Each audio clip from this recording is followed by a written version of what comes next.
ములుగు జిల్లా కర్రెగుట్టలో 12 రోజు కేంద్ర బలగాల కూంబింగ్ కొనసాగుతోంది. బలగాలకు అవసరమయ్యే ఆహారం, తాగునీరు, ఆయుధాలు, ఐఈడీల నిర్వీర్యానికి అవసరమయ్యే సామాగ్రి వెంకటాపురం నుంచి హెలికాప్టర్ ద్వారా అధికారులు సరఫరా చేస్తున్నారు.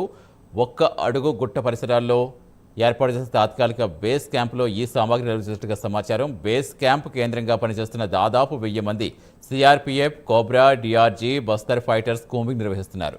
కేంద్ర నిఘా వర్గాలకు చెందిన సిఆర్పీఎఫ్ ఉన్నతాధికారుల పర్యవేక్షణలో కూంబింగ్ కొనసాగుతోంది. అలాగే నంబి, గల్గం, పూజారి కాంకేర్, గుంజర్తి ప్రాంతాల్లో బాంబుల మోత మోగుతోంది.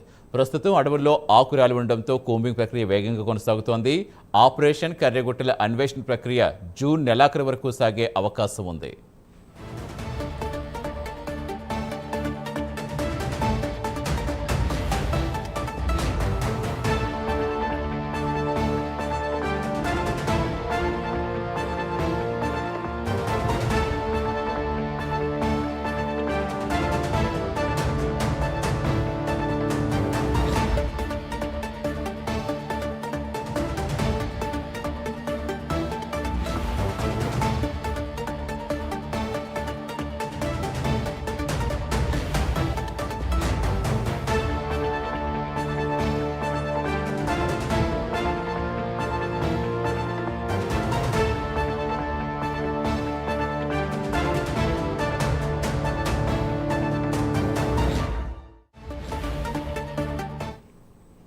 పూర్తి సమాచారం ఇచ్చేందుకు మా కరెస్పాండెంట్ తిరుపతి జాయిన్ అవుతున్నారు. తిరుపతి, ప్రస్తుతం కూంబింగ్ ఎలా కొనసాగుతోంది? బలగాలు ఇంకా ఎవరెవరు పాల్గొన్నారు?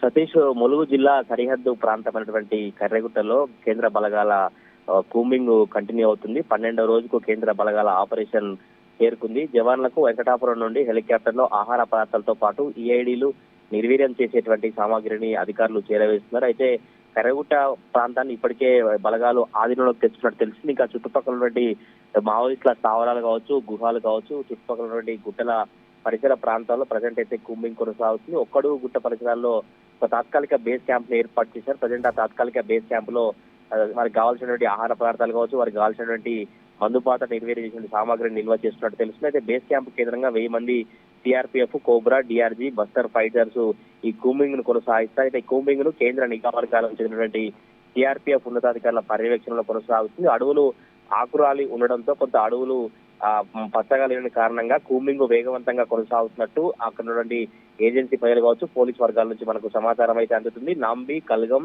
పూజారి కాంకేరు, గుంజర్తి ప్రాంతాల్లో బాంబుల మోత వినిపిస్తుంది. మావోయిస్టులు ఏర్పరిచినటువంటి మందుపాత్రలను నిర్వీర్యం చేసుకుంటూ కేంద్ర బలగాలు ముందుకు కొనసాగుతున్నాయి. కర్రెగుట్టల ఆపరేషన్ ఇంకా జూన్ నెల వరకు కొనసాగే అవకాశం ఉన్నట్టు సమాచారం అందుతుంది. అయితే మావోయిస్టుల బాధితులమని ఇటీవల ఛత్తీస్గఢ్ సీఎం ను కొంతమంది కలిశారు. దానికి సంబంధించి మావోయిస్టులు ఎట్లా స్పందిస్తారు, మావోయిస్టుల రియాక్షన్ ఎట్లా ఉంటుందంటూ కూడా తీవ్ర చర్చ అయితే కొనసాగుతుంది. జవాన్లకు హెలికాప్టర్ల ద్వారా సామాగ్రిని చేరవేస్తున్నారు. పూర్తిగా కీకారణ్యం కేంద్ర బలగాల వేగకాను ఉన్నట్టు తెలుస్తుంది. అయితే ఈ కూంబింగ్ సంబంధించినటువంటి వ్యవహారం ఇంకా అలానే కొనసాగుతుంది. ఇక్కడ మొత్తం పూర్తిగా నక్సల్ రహిత ప్రాంతంగా చేసే వరకు కూడా కర్రెగుట్ట ప్రాంతం కావచ్చు, దుబాయ్ కొండలు కావచ్చు, సరాయికి సంబంధించినటువంటి ఆ కొండలకు సంబంధించి కూడా పూర్తిగా మామూలు సమీపంలో ఉన్నటువంటి ఒక్కడు గుట్ట పరిసరాల్లో కూడా పూర్తిగా ఆధీనంలోకి తీసుకున్న తర్వాతనే మొత్తం ఈ కూంబింగ్ ముగుస్తున్నట్టుగా తెలుస్తుంది. మొత్తం పూర్తిగా అడవిని 11 రోజులుగా కేంద్ర బలగాలు జల్లెడ పడుతున్న పరిస్థితి కనబడుతుంది. ఇటు డ్రోన్ కెమెరాల సాయంతో, హెలికాప్టర్ల సాయంతో అక్కడనే